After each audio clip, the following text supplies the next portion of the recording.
So many people are talking about this Cyberpunk 2.3 update as mostly an FSR 4 update, but it does so much for people even with like NVIDIA GPUs, 20 and 30 series GPUs that don't support NVIDIA's frame generation. Well, FSR's frame generation has been updated to 3.1, which decouples it from the upscaling algorithm, which means you could now use the frame generation with your DLSS upscaling on an NVIDIA 20 or 30 series card, which we'll test out at some point in this video. We'll also look at something neat for AMD users who don't have an FSR 4 compatible GPU.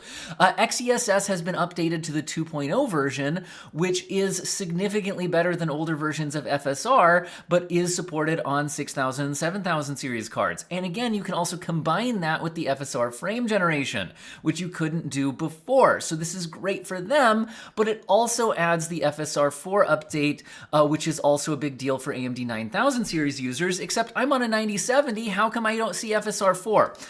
Well, in the patch notes, they said that you need a driver update to be released by AMD to get that support. However, people pointed out to me in my comments in my news video talking about this, that Ancient Gameplays had already tested this out somehow. So I went ahead and checked out how is he doing this, and it looks like the press driver for doing reviews, oftentimes before a graphics card launches, you get a slightly different version of the driver to do your graphics card review. And the press driver for the 9060 XT, he says, is able to get FSR 4 working in this game, which is very interesting, and we're going to try that out in this video. He also points out somewhere in here that you can actually just Google search for this driver and get that access. So we're going to try that out in this video to see if that works. And again, soon, so if you're watching this video in the future, there should be an actual official AMD release driver that you can just update to normally that should have that support. So that's pretty cool. Also, for those of you interested in the Cyberpunk setting, check this out. My sister wrote a book set in her own cyberpunk genre universe. This is Symphony of Starlight Delirium Empire Trilogy, book number 1, and I think it's really good. Guys, I'm gonna be honest, when I started reading it, it's like my sister wrote it, I should probably read it. And I had a bunch of work to do that day. I was gonna read just the first chapter, and then I wanted to know what happened next, and then I wanted to know what happened next. This was really well paced and really well written, and it is an awesome sci-fi adventure set in its own cyberpunk universe. Hey, let's read the blurb. So I'll do my best narrator voice. Firefly meets Crescent City in this action-packed adventure that blasts its heroine from a gritty cyberpunk underground to the farthest reaches of space. Perfect for fans of space opera, urban fantasy, and paranormal romance. And I should mention, this is a sci-fi cyberpunk adventure story, but it is also a romance, which means there are some spicy scenes, and so if that's not age appropriate or something that you are comfortable reading, please don't. Anyway, also it is getting a good rating so far on Goodreads with 4.62. Amazon's got it at 4.7. And there is an audiobook with professional narration available. Spotify has the audiobook for $7.99. If you're into the e-reader stuff, Kindle Unlimited for $0, read for free. And then you've also been able to buy it for $4 or get the paperback for $15, which I did. Anyway, link in the description, pinned comment. This is not a sponsorship, giving my sister a free shout out in a cyberpunk themed video for a cyberpunk themed book that I legitimately think is quite good. So follow the links, guys. All right, first thing I want to test out is, can we get FSR 4 working with that hidden kind of review driver for the 9060 XT? So let's check that out first. Now, well, I already have those 9060 XT drivers. I want to follow the path that might work for you guys. So as suggested by Ancient Gameplays, search AMD SI drivers 9060 XT. I'm gonna try that out and see if it works for me. All right, I've searched for it. Something does seem to pop up. Seems to be accessible through Google, so I shouldn't get in trouble for sending you press drivers or something if I'm not supposed to. Honestly, I have no idea if I'm even not supposed to. So I'm gonna go ahead and download this, install it, and let's find out if I also can get access to FSR 4 like it seems like he did. I will say I'm not seeing any cards besides the 9060 XT listed specifically referenced as compatible drivers, so that's one thing to say. Now, it probably will end up working fine, but like I said, maybe the official drivers could do better. I've downloaded the zip file, I have extracted it, and we are looking in here and going to install the driver update. Looks like it is installing Adrenaline 25.10.16, and if I go back to when I downloaded my 9060 XT review driver, Let's see, that was 25.10.09.01. So am I on a slightly different version here? Well, let's hope this ends up working out like it did for Ancient Gameplays. Although I guess I do mention here that the product page does say it is 25.10.09.01 on the actual driver, and that is what I was given as a press driver when I was reviewing the 9060 XT. So I think this is going to work out. Unfortunately, I am not seeing FSR 4 popping up here, and if I go to my drivers page, software where you would normally enable it in the driver level, I'm not seeing it here either. Although once again, it looks like it is installed 25.10.16. I'm gonna try installing my actual press driver for the 9060 XT and see if that actually works. All right, now I'm gonna try actually installing the press drivers for the 9060 XT that I was actually given by AMD for my 9060 XT review and seeing if I have any better luck with this. Again, this should be installing a different version, I think, than what I was getting, which is weird because that page did say it was giving us the version that I have here, but then the actual download seemed to be something else. See, now I'm getting 25.10.09.01, which is listed as a downgrade since it was actually released earlier.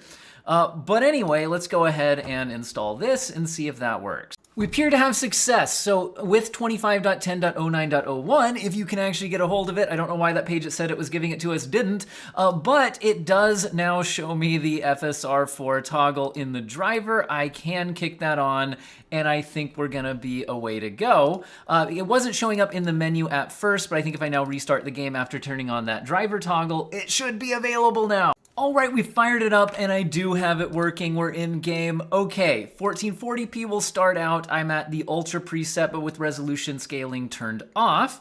And it looks like we are at around 106 FPS in this scene, but this is not just really about FPS, this is also about image quality.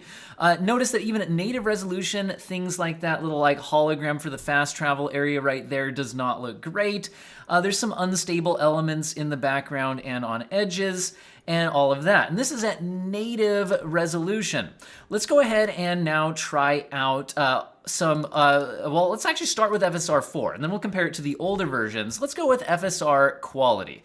Or actually, you know what, maybe even try native AA, because one use for FSR 4 is that it is going to probably, in most cases, be a better anti-aliasing technique than just a native TAA implementation. And notice, things like that transparency with the fast travel indicator there, totally stable now, massive improvement.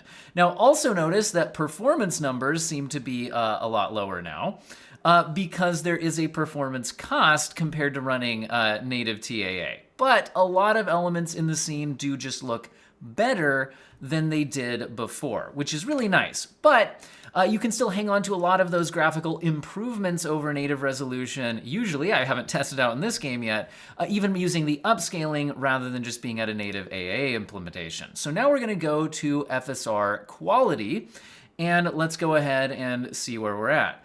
So using FSR quality, we now have some better frame rate than we did at native TAA. We're at about slightly under 120 FPS now, so it's only a little more performant than native was. But again, in many ways now looks better than native. We see that the hologram sign on the fast travel is now completely stable. And some other distant details that looked a little unstable to me previously are actually looking more stable, which is nice. So we can see that we can get some performance benefits from using this, as well as image quality benefits even using upscaling.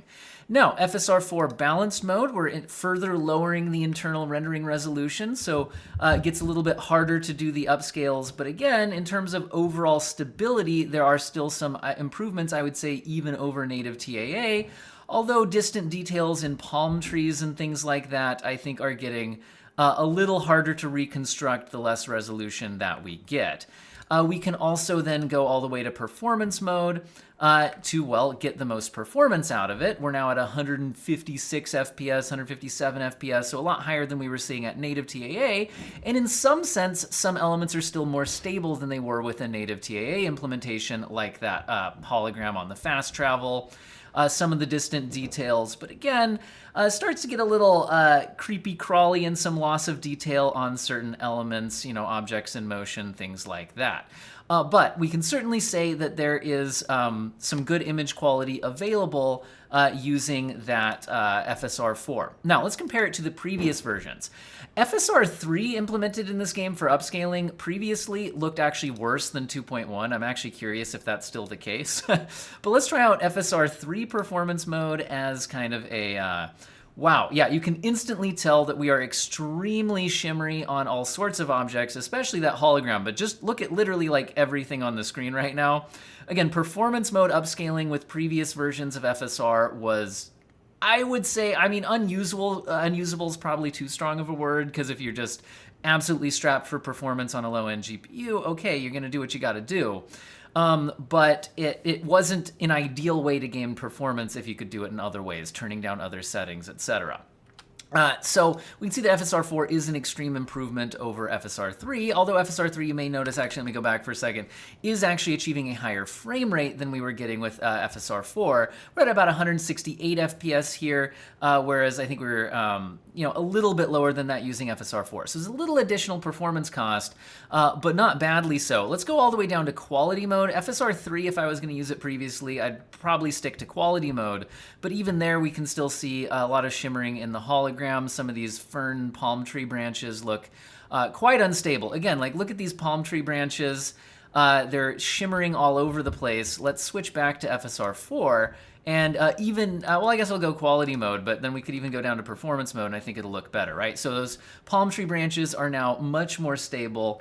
And again, I think even if we go down to performance mode on FSR 4, it's going to look better than FSR 3 quality did. So while there is a slight increase to the performance cost of FSR 4, you can use it at a much more aggressive rendering resolution to then actually still get better performance than you would have on FSR 3 because you wouldn't have pushed FSR 3 as aggressively. Now, I mentioned that this game had a particularly bad FSR 3 implementation, which is, I think, why they left FSR 2.1 in the game. So let's go ahead and check that out. So FSR 2.1, we'll just stay at quality mode, but you can see that there's still some shimmering on the hologram, some shimmering on the palm tree branches.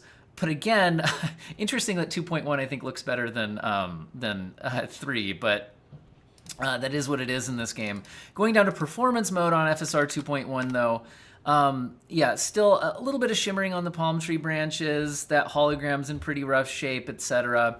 And again, switching back to FSR 4 from 2.1, even in performance mode, again, a lot of that is cleaned up. Now, some of you guys are like, I'm not really in motion, so it's unfair or whatever. Okay, let's start running around a bit. I just wanted to get a bit of a image quality test going where we're looking at the same stuff overall. Yeah, this holds up pretty well in motion. Do note that if you're seeing screen tearing, I'm out of sync for my 60 FPS video capture. So that's what's up with that. So that's a capture artifact, and if you're on a variable refresh rate display, you wouldn't be seeing that. So anyway, this is performance mode, so we're really stress testing it, and even only at 1440p, where performance mode is pretty brutal test here. I think it's only 720p internal rendering resolution. And while this isn't absolutely perfect, I would say that this is so much better than what we were getting, and like I said, in some ways even providing a cleaner image to a lot of edges and certain elements than we got at native. Now again, by being in performance mode, there is a lot of kind of blurring to what's going on here, despite it being rather stable. But again, if we went back to something like quality mode, which in many cases is probably enough, you get a lot more of that detail back in, despite again, looking in some cases better than the native TAA. And I just got hit by a car. Cool stuff. All right, now the other thing, like I said, though, is even if you're not on an FSR 4 compatible AMD GPU, there is the exciting element of the XeSS 2 implementation. So let's take a look at that. So if you're on a card that doesn't support FSR 4, you might have been using FSR 2.1 previously. So let's get a look at that. So FSR 2.1, looking at something like that element, it's pretty unstable. Looking at these, palm trees and such, not perfectly stable. Again, still better than the FSR 3 implementation, But let's go ahead and switch over to XeSS 2. So XeSS 2 is going to be compatible with AMD hardware that doesn't support FSR 4. So that's why this is interesting. I do want to mention with XeSS, though, some people aren't aware that on an actual Intel GPU, the quality actually is better, and so is the performance. But XeSS has a fallback version to compute it that is less accurate, that is supported on AMD and NVIDIA hardware. So just keep in mind on an actual Intel GPU, this would look even better, but still should look, I think, better than the older FSR versions.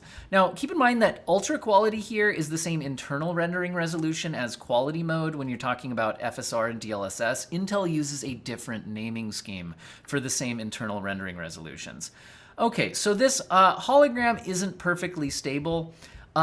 Neither are the trees, so that's going to be, I'm going to say, yeah, FSR 4 is certainly doing a better job here. Subjectively, I'm going to say this might be better than what we were getting with the FSR 2 implementation. Other elements, I think, on these like distant objects, I think is definitely more stable than FSR 2 was. Let's go ahead and switch back real quick. So FSR 2.1 quality, yeah, I can see more kind of flickering and instability on these distant, building objects. Kind of spacing out what you should call that, the metal grating and things. And if we go to XeSS 2.0, let's go ahead and see what that looks like. Yeah, that's definitely cleaned up relatively. So yeah, XeSS 2 on AMD hardware does, I think, look better than some of the older FSR versions. Although, what's performance looking like here? So let's look at this scene. So we're at about 117 FPS using XeSS 2. Let's go to FSR 2.1 quality, and it looks like we are getting 127, 124. That's settling in at about 123, 124, 125. So it varies a bit, but it is, so the XeSS does have a little bit of an additional cost. But again, that means it might be more usable at more aggressive settings. Again, the naming schemes are different here. So even the balanced mode is actually equivalent, I think, internal rendering resolution-wise to the performance mode on FSR. Now here, it's not absolutely perfect, and we're at about 150 FPS. There's a little loss of detail to some objects and things like that, but let's go ahead and compare that to what it looks like with FSR 2.1 at its performance mode, which, like I said, despite the different naming scheme, I believe is the same internal rendering resolution scale. Yeah, there's certainly, I would say, more noticeable instability on elements in the screen here with this. Although, again, it is producing a slightly higher frame rate.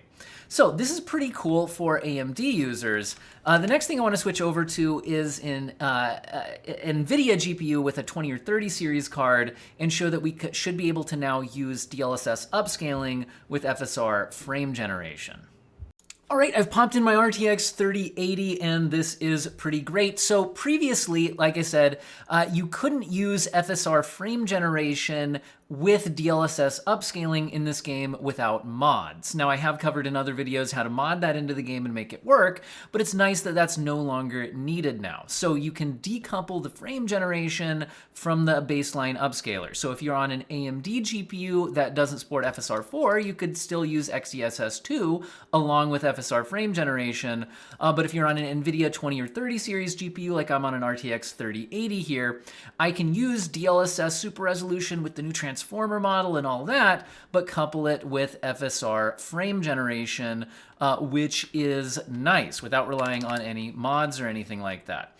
And that's what I am taking a look at right here. And so that is now available, which is certainly nice to have. Now, this update probably doesn't add quite as much. Whoa, that looks kind of weird right there. Anyway, this update doesn't add quite as much for 50 series users other than the actual gameplay changes and all that.